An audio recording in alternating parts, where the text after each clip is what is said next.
Projekto idėja atėjo ne šiaip atsisėdus už stalo, bet matyti yra problema. Nėra tas blogis, bet tai yra problema, kuri jau pradėjo kutenti padus mūsų gyventojams, mūsų bendruomenėms. Ir mes ilgai diskutavom netgi dėl pavadinimo, kad maisto atlieka tai nėra blogis, kad tai maisto atlieka yra žaliava. Tai čia yra ir problema, ir nėra blogis. Na ir kilo tokia mintis, kad reikia šviesti, kad ta problema išsispręstų, kad tai nėra blogis ir be edukacijų, be žmonių švietimo gyventojų mes nieko nepadarysime. O labai geras pavyzdys mūsų partneriai iš ankstesnių projektų, Alytaus vietos veiklos grupė, Prienų, jie jau pasirodo, kai pradėjom domėtis, mes galvom, kad čia išvis mes būsim pirmi. Pasirodo ne, tai ir suskubom pateikti tą projektą, parašyti, kad kuo greičiau galėtumėm kažką konkrečiai daryti, susibūrę, pasitelkti mokslininkus ir toks tikslas buvo teisinę bazę sužinoti, kaip tai yra reglamentuojama, kaip turėtų būti teisingai renkama. Galbūt vis tiek yra bendruomenės, juridiniai vienetai, seniūnaičiai, jie gali įtakoti šiek tiek politikus, tai reikalinga teisinė bazė, reikalinga mokslininkų įžvalgos, kad iš tikrųjų žmonės išgirstų, kiek išnaudojama, kiek išmetama ir kaip galima panaudoti. Na ir iš tikrųjų tie praktikai, kurie čia perdirba tas maisto atliekas ir virtuvės atliekas, kur gali būti ta atlieka kaip žaliava, kaip naudingas produktas. Tikrai labai didžiuojamės ir džiaugiamės, kad dalyvavom tokiam puikiam projekte, kurį parengė Trakų krašto vietos veiklos grupė. Važiavo daug mokytojų, mokyklos direktorių, pavaduotojų. Tai, galbūt alytiškai, prašau, labai atsistokit, tikrai bus labai gausi kompanija. Ir žinokit, džiaugiamės, tai ir ūkininkai, ir seniūnaičiai, ir VVG atstovai, ir kultūros darbuotojai, ir neįgaliųjų organizacijos atstovai, kurie yra įsitraukę į projektą, net visi suabejojo, ar čia gali būti, nes neįgalieji gali nešti informaciją, žinią bendruomeniai apie tai, kaip tinkamai elgtis su maisto atliekom, jie gali būti veiklų koordinatoriai.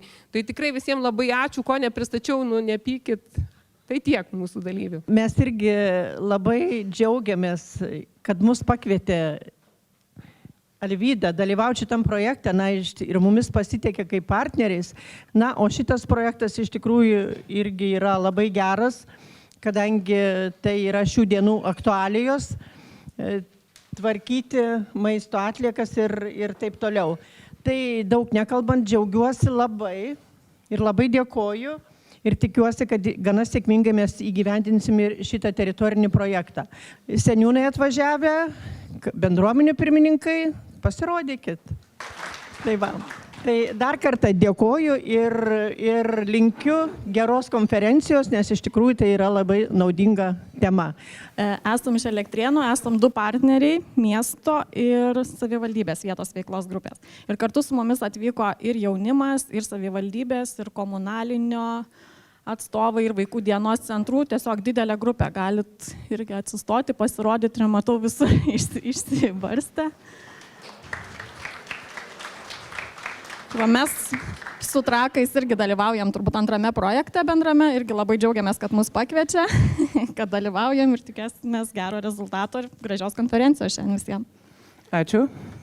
Ir mūsų Trakų krašto vietos veiklos grupė dalyvauja seniūnai, dalyvauja savivaldybės darbuotojai, dalyvauja seniūnaičiai ir VVG nariai. Tai irgi atsistokit ir jūs ir jums paplosim.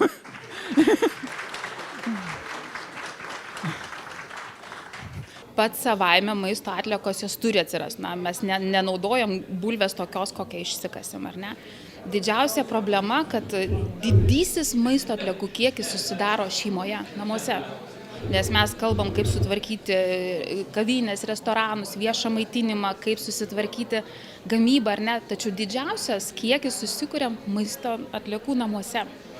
Vadinasi, o kaip jos susikuria? Dėl perteklinių procesų. Mes per daug prisiperkam, nesuvalgom, tada sukuriam atliekas.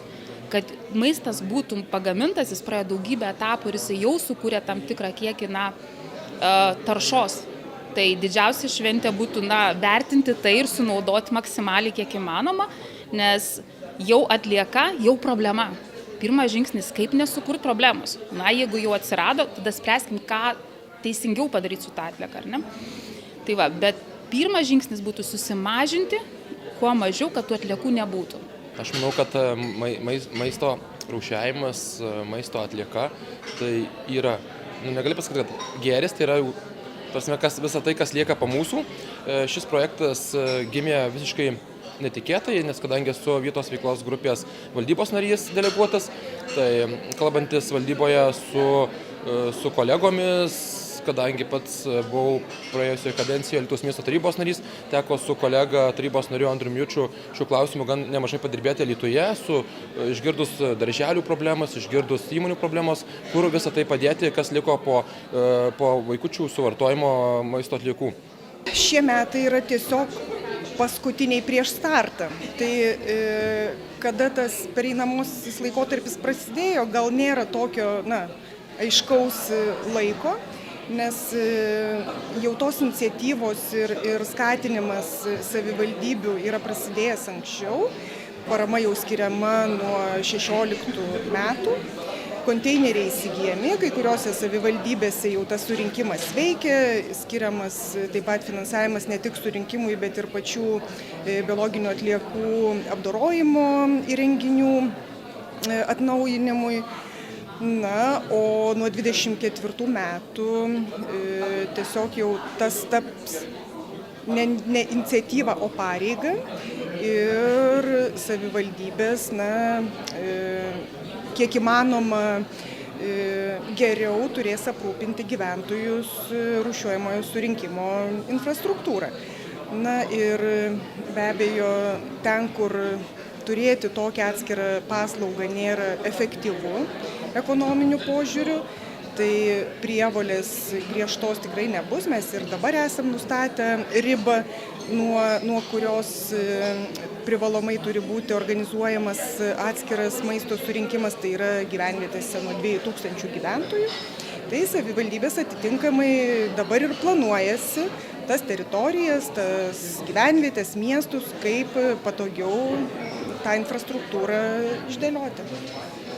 Labai gražiai bendraujam su Trakų vietos veiklos grupe, su Alvyda ir aplamai su Trakų savivaldybė.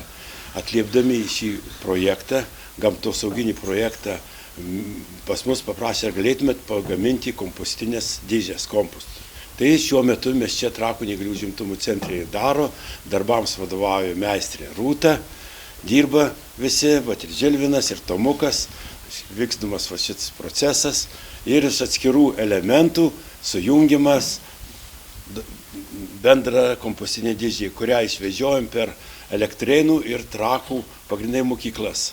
Mokyklose vyksta edukacija, papasakoma apie kompostavimo naudą, labai visi susidomi ir tuo pačiu dar norim pasakyti, kad galim pagaminti ir gyventojams. Vienas iš atliekų panaudojimo variantų yra kompostavimas su sliekais. Aišku, galima ir šiaip kompostuoti ir be sliekų, bet kompostavimas su sliekais gerokai pagreitina procesą ir gautas produktas, jisai būna praturtintas humidinėm ir fulvorūgštim, kurios natūraliai gamtoj gamina tik sliekai išskiria, o tai yra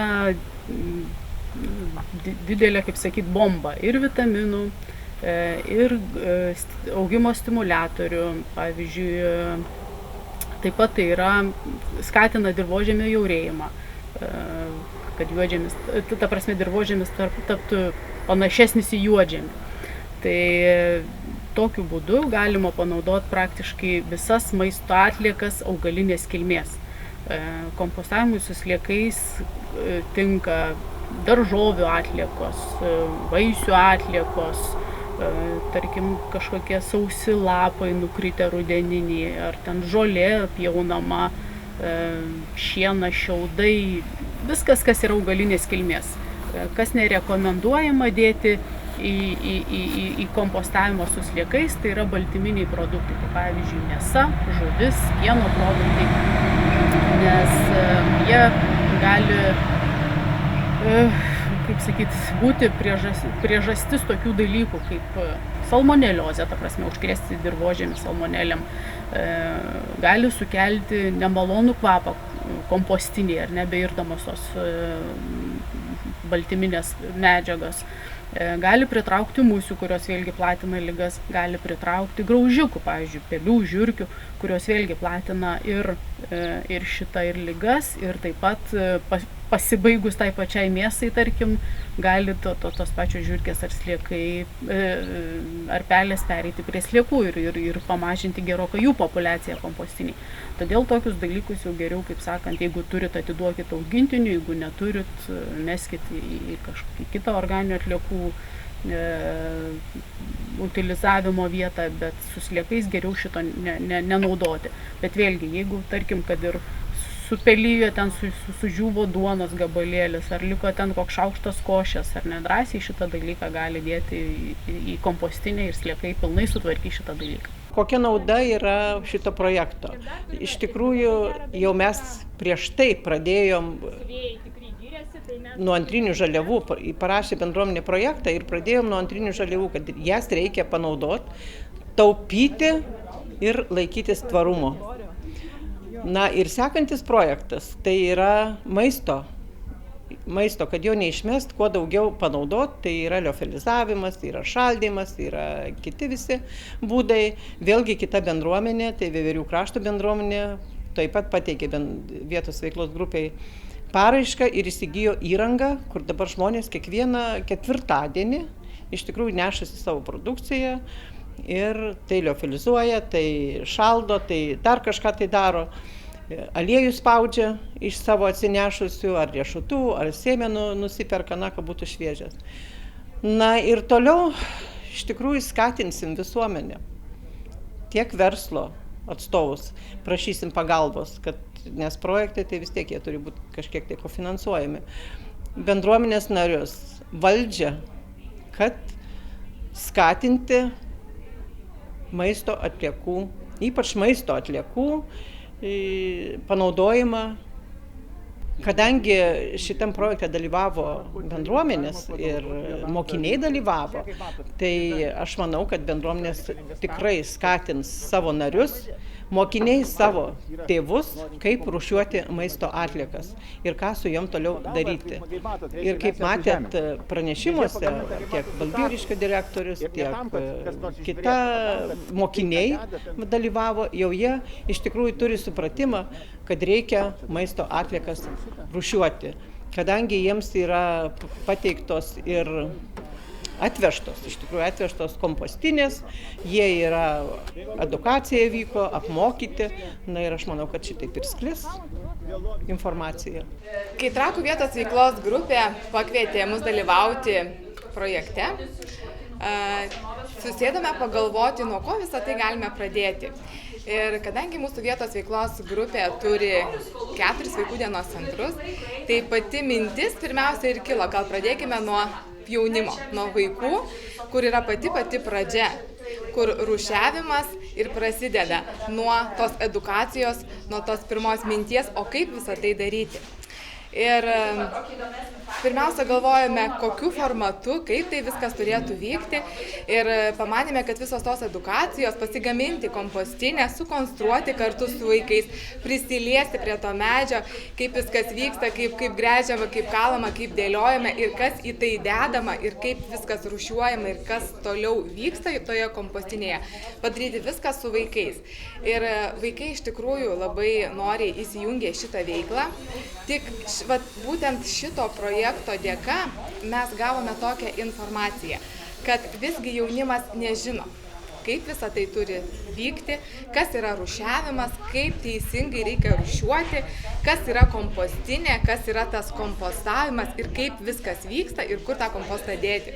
Tai iš tikrųjų mes labai džiaugiamės tą idėją ir mintimi, kad pirmiausia mes turime šviesti, edukuoti, turime mokyti mūsų jaunąją kartą, kadangi jaunoji karta toliau gyvens, eis savo keliu ir mokys mus visus. Daug ką žino, bet visada reikia kartoti. Ir kad mes, būtume toj temoje atliekų, maisto atliekų mažinimo arba to poveikio arba, sakykime, iš tikrųjų tai ką daro valdžia arba ką daro regioniniai atliekų surinkimo centrai, paklausti savęs, ar tikrai viskas yra teisingai, įsijungti tą kritinį mąstymą. Ar mes tikrai turim naudoti maišelius, o gal geriau naudoti bendruomenėms atliekų perdirbimo įrenginius specialius, gal pasirinkti kažkokius projektus, kur iš karto gautųsi kompostas, kur nebūtų nei tam tikro kvapo, nei tam tikrų pervežimų.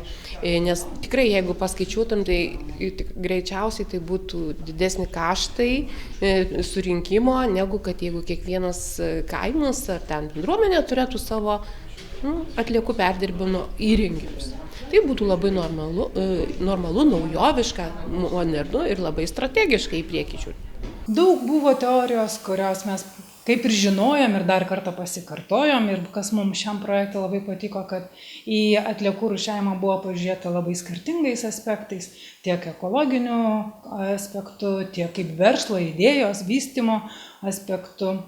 Ir kaip gali pati bendruomenė įsijungti ir skatinti kuo mažesnių atliekų susidarimą. Tai tas bendrumo jausmas, informacijos pasidalinimas, gerosios praktikos pasidalinimas ir buvo labai geras dalykas šio projekto, kas davė ir paskatos planuoti arba kurti idėjas, generuoti ir tolimesniems panašaus tipo projektams. Su šitais partneriais mes esame įgyvendinę ne vieną projektą. Vienas dalykas jau, kai tai yra patikimi, vis tikrai yra galima taip jau pasidalinti darbais, veiklom, kadangi tai projektas reikalauja, kad visi turėtų vienodą naudą, tai tikrai, kad žmonės, žinai, kad nuoširdžiai įsijungs ir dalyviai, ir patys buvo pažįstami ne vien pačių vietos veiklos grupių administratoriai, bet tų teritorijų gyventojai, kurie ankstesniuose projektuose dalyvavo ir buvo kilusios irgi jų idėjos. Ir dar kitas buvo pasirinkimo momentas, kadangi mes visi esam kaiminystėje ir miesto įsitraukėme, kadangi tai yra naujesnės vietos veiklos grupės ir įdomu, kaip miestai tas problemas sprendžia. Kiekvienas seminaras, kiekviena konferencija, kiekvienas susitikimas toks kaip ir buvo skirtas iš tų paskutinių veiklų tam tikrai tiksliniai grupiai, kurie dalyvavo. Ir paskutinė buvo patys jauniausi mokyklinio amžiaus mūsų dalyviai.